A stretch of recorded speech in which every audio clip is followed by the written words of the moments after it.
आमदार सुधीरदादा गाडगीळ यांचा सांगली मतदारसंघासाठी भाजप महायुतीचे उमेदवार यांनी आज जाहीरनामा प्रसिद्ध केला।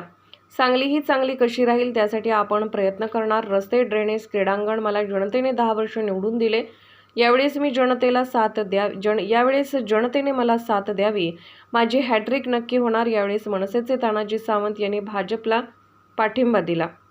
शेखर इनामदार, नीता केळकर, संगीता खोत, स्वाती शिंदे, नितीन शिंदे, मकरंद देशपांडे व सर्व माहितीचे कार्यकर्ते उपस्थित होते।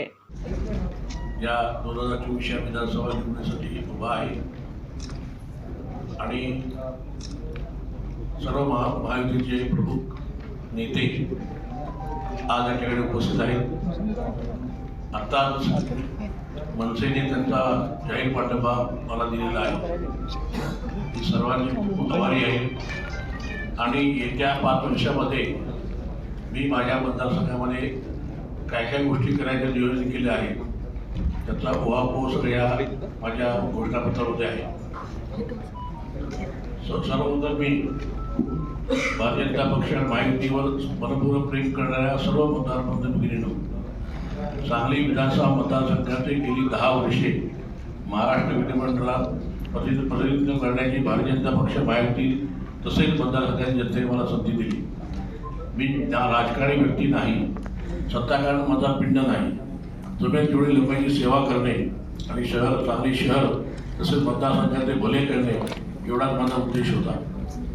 माझ्यातून गेली 10 वर्षे सांगली विधानसभा मतदारसंघाची विकास कामाच्या रूपाने सेवा झाली आहे ही माझे भाग्य समजतो।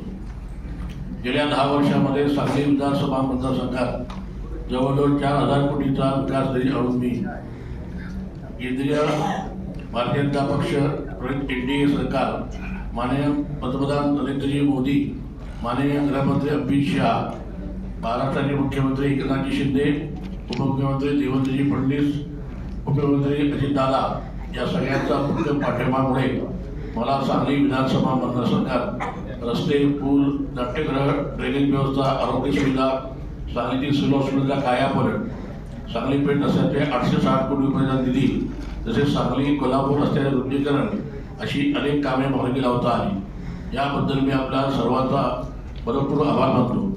2014 आणि 2019 अशा दोन्ही निवडणुकीत जनतेने मला साथ दिली। या प्रयत्नात आता फळ मिळेल आपल्याला।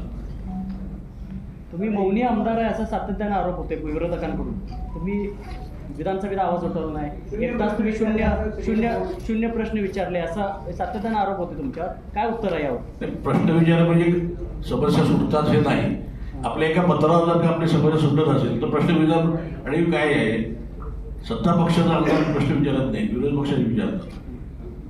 तुम्ही मौनी नाही ना? मौनी आमदार 100% नाही। पत्र लिखण्यावर जास्त प्रेम आहे।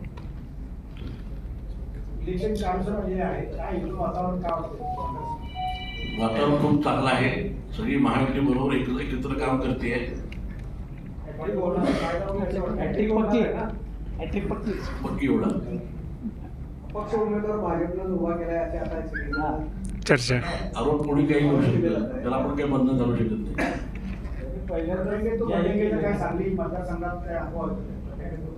असं काही नाही आहे। पहिल्यांदाच जाहीर केलं, मी काय राजकारणी नाही। अपक्ष उमेदवार तुम्हाला फायदा होणार आहे का नाही? अपक्ष उमेदवाराचा फायदा होणार असं वाटतंय का नाही? जरी नसते तरी आम्हाला फायदा म्हणजे आमचं पारडं जडत होतं। दिवसभरातील घडामोडींचा आढावा घेण्यासाठी पाहत रहा N24 मराठी न्यूज चॅनल।